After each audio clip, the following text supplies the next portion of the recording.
The NBA Draft Lottery happened last week to establish the official order that the first 14 picks will be, and that obviously changed a lot regarding how to approach the main event. Pretty much immediately after that, the NBA Draft Combine got underway, where we saw pretty much every prospect available in this year's class get their official measurements done on things like their height, wingspan, vertical leap, speed, and agility, plus some shooting drills, and then also some players took part in some scrimmages to try to show out in front of scouts and boost their stock. Now all of that has gone down, and it's time to once again update our mock draft based on this new data available to us, which is exactly what we're here to do in today's video, because there has definitely been a bit of a shakeup. Before we start though, it turns out a good amount of you watching right now aren't even subscribed to the channel, so if you enjoy the content, consider hitting the subscribe button, as not only does it help out a ton, but I'd also very much appreciate it. Now with that being said, let's begin.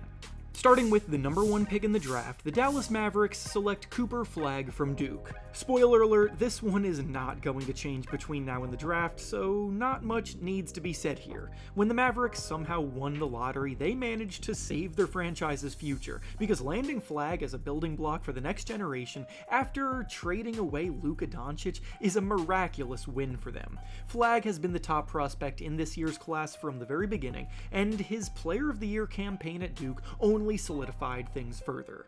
He has all the intangibles to be an elite two-way presence. He's a fiery competitor who uses his 6'8" size and strength to bully opposing defenders, and he's a reliable perimeter shooter that you have to respect. His floor should be borderline all-star level, and his ceiling is one of the best players in the game. Next, with the second pick, the San Antonio Spurs select Harper from Rutgers. Again, just like the number 1 pick, the number 2 pick seems to be locked in as a no-brainer. Harper is the clear-cut number 2 prospect in this class, and he represents the future running mate of Victor Wembanyama for years to come. Sure, the Spurs just traded for De'Aaron Fox to be their point guard of the present, as an all-star caliber guy that can help the team win now, but that's not a reason to pass on a potential future all-star, especially when Fox only has 1 year left on his current contract. Harper measured in at 6 foot 4.5 inches tall with a 6 foot 10.5 inch long wingspan, which is very solid for a lead guard. He's incredibly strong with an impressive feel for the game, and his playmaking skills will have time to develop learning behind an all-star like De'Aaron Fox. Next, with the third pick, the Philadelphia 76ers select VJ Edgecombe from Baylor. The 76ers have a difficult decision on their hands here because this is the range where the difference in talent available becomes much more minimal. Edgecombe gets the slight nod here for me right now because he brings an intriguing combination of long-term potential and short-term productivity. In the short term, he's already an incredible defensive talent who caused havoc in Big 12 play this season with great hands and fantastic lateral agility to poach passes and generate steals, while also having ridiculous recovery skills used to shock jump shooters by exploding into his shot contests. Offensively, he flashed a ton of potential as a slasher, getting to the basket and exploding around the rim as a phenomenal athlete, and he converted threes at a mediocre rate that could definitely use some room for improvement. Most importantly, he's willing to embrace whatever role is asked of him, which was evident during his time at Baylor, and for a team like the 76ers, who have a ton of star talent already, they need someone with both the long-term upside worth swinging on in the top 5, while also being able to contribute in a lesser role right now, and Edgecombe fits that bill.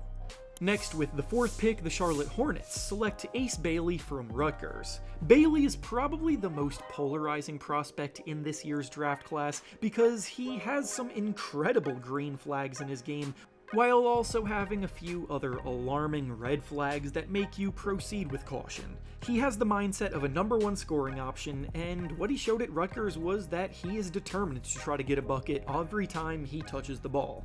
The problem with that is he struggled quite a bit to create separation and took a lot of bad shots. He makes a lot of bad shots, but he takes a lot of bad shots. Then at the Combine, he measured in a few inches shorter in height than initially advertised, actually currently standing at about 6'7" instead of 6'10". He gave an interview where he talked about how those bad shots aren't actually bad shots for him because he practices them, and all of that makes it clear he will want to play like a go-to guy at the next level. So if that's the case, then Charlotte is a much better fit for him. In Charlotte, he'll be able to have more of a green light without being expected to play winning basketball right away. He'll benefit from the playmaking skills of LaMelo Ball next to him, and there won't be as much pressure on him to reel things back, so he can learn through experience. Next, with the 5th pick, the Utah Jazz select Kon Knueppel from Duke. Kon seems like the most obvious Jazz pick of all time for more reasons than just how he looks. The Jazz got the worst luck from the lottery, entering with the worst record in the league and getting pushed out of the top 4 picks completely, but Kon is the best player available here and may be the most well-balanced prospect in the class. He is an absolute sharpshooter, knocking down 48% of his spot-up threes this past season. He's an incredibly underrated ball handler and secondary playmaker, running a flawless pick and roll, making the right reads to either find the roll man or pull up for a nice mid-range jumper, and he can be plugged into almost any role in the offense and produce well. Next, with the 6th pick, the Washington Wizards select Trey Johnson from Texas. Johnson led the SEC in scoring this year as a freshman, demonstrating the kind of wiggle and naturally fluid shooting stroke that leaves NBA scouts salivating. He creates space with ease off the dribble, can confidently pull up from anywhere on the floor, and he tested very well at the Combine. Trey had the fastest lane agility time at the Combine, which backs up the idea that his wiggle and separation are top-notch, and he also ranked in the top 10 in standing vertical leap, so he can get up fast without even needing much momentum. The Wizards had the league's worst ranked offense this past year, so they are in desperate need of all the scoring talent they can get, and with Trey Johnson being the best left in that regard, they will welcome him with open arms. Next, with the 7th pick, the New Orleans Pelicans select Kamon Maluach from Duke. Maluach's season ended on a sour note as he struggled mightily with the physicality of Houston in the Final Four and couldn't even reel in a single rebound in that game, so he needed a strong showing at the Combine to get people to buy back into his long-term upside, and that's exactly what happened. Maluach is definitely a project right now, but he officially measured in at 7 feet and 3/4 of an inch tall, without shoes on, with a monstrous 7'6" long wingspan, which was the biggest at the entire Combine. Maluach is massive, and he's ridiculously long, and has all the makings of an impactful rim protector as he continues to fill out his body with muscle down the line. He even showed off a reasonably promising shooting stroke in the shooting drills at the Combine, so there are real tools to tap into with him, and for a Pelicans team in need of big men, they'll be looking to swing at upside with this pick. Next, with the 8th pick, the Brooklyn Nets select Jeremiah Fears from Oklahoma. Fears is another player who has a lot to reel in, but is oozing with talent. He's one of the youngest players in the class, not turning 19 until October, right before the regular season starts, but for someone so young, he's a dangerous playmaker with the ball in his hands. He gets wherever he wants on the court with a lethal handle that he uses to constantly break defenses down, trying to generate some offense, and while he does sometimes get a bit out of control and isn't exactly the most efficient in doing so right now, he has the natural ability to manipulate defenders and create space that can be worked on. He was also the 3rd fastest player out of the 91 participants in the 3/4 sprint at the Combine, so his natural speed helps him blow by defenders. Toning down his shot selection and slowing down a bit are points of emphasis for his development, but for a Nets team without any real point guards on their roster, he can be the one running the offense for them.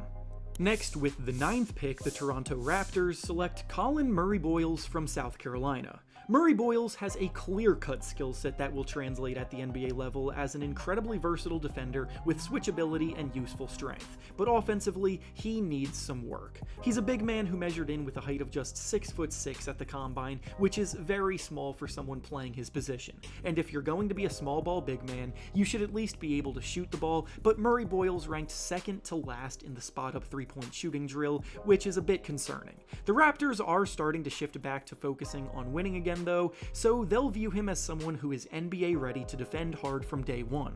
Next, with the 10th pick, the Houston Rockets select Derek Queen from Maryland. Queen showed out during March Madness, showing off the fact that he is an incredibly talented offensive big man who can comfortably score around the basket, can attack off the dribble when he faces up, and has a smooth shooting touch in the mid-range. The Combine, however, was not kind to him, measuring in at 6'9" with a 7-foot wingspan, which is decent but nothing to write home about for a center.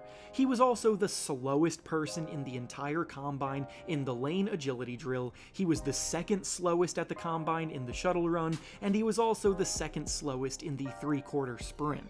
The concerns about his conditioning, combined with his lackluster defense, make it so the team that drafts him have to plan on featuring him more heavily into their offense for it to be worth it, and the Rockets have an interesting summer ahead in that regard. Steven Adams is a free agent, and reports have also stated that the Rockets would be willing to trade Alperen Şengün in a deal that lands them Giannis Antetokounmpo, so they will need reinforcements at center regardless. Next, with the 11th pick, the Portland Trail Blazers select Noah Essengwe from France. The Blazers have a lot of young guard talent already and could definitely use some versatility at the forward positions, and Essengwe has really been turning it on overseas over the last month. He's a 6'9" forward with multiple 20-point games over the last month, and his team even scrimmaged the Portland Trail Blazers in preseason of this season, so the Blazers front office got to see him up close that night, where he dropped 20 points while being primarily guarded by Deni Avdija. Essengwe moves very well at his size, is a natural athlete, and is an easy fit, so I like it a lot for Portland here. Next, with the 12th pick, the Chicago Bulls select Carter Bryant from Arizona. Bryant may not have the star upside that other prospects have this year, but his floor is higher than most, as someone who generates a ton of steals and blocks on defense, is a reliable floor spacer from 3, he crashes the glass hard, and moves well without the ball. Bryant was also the fastest non-guard in the three-quarter sprint at the Combine, so physically he's incredibly impressive, and for a Bulls team looking at the board, seeing fewer potential stars available, it doesn't hurt to take a sure thing in a useful role. Next, with the 13th pick, the Atlanta Hawks select Kasparas Jakučionis from Illinois. Jakučionis was once in top 5 pick conversations, but then his turnovers started to pile up, his jumper went through a long slump, and his weaknesses started to become a bit more glaring. As a big guard with excellent court vision and passing skills, he definitely is still going to be given lottery looks though. He performed fairly well in the spot-up shooting drill and the star shooting drill at the Combine to prove that his jumper is far from broken, so the 31% shooter we saw at Illinois may have room for improvement, and in Atlanta, he won't need to be a high-usage guy backing up Trae Young and having the size to operate next to him in the backcourt thanks to his size.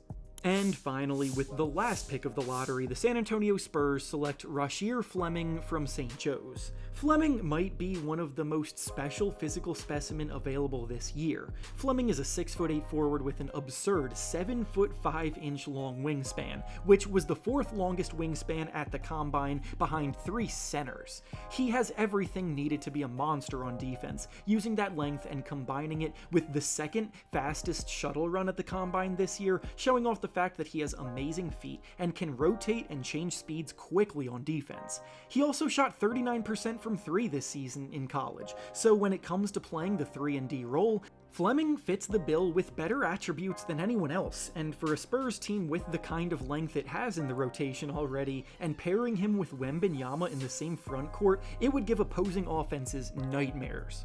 And with that being said, that's all I have for you today. Make sure to like the video, subscribe to the channel, and comment down below who you want your favorite team to draft. Thanks for watching, and I'll see you all next time.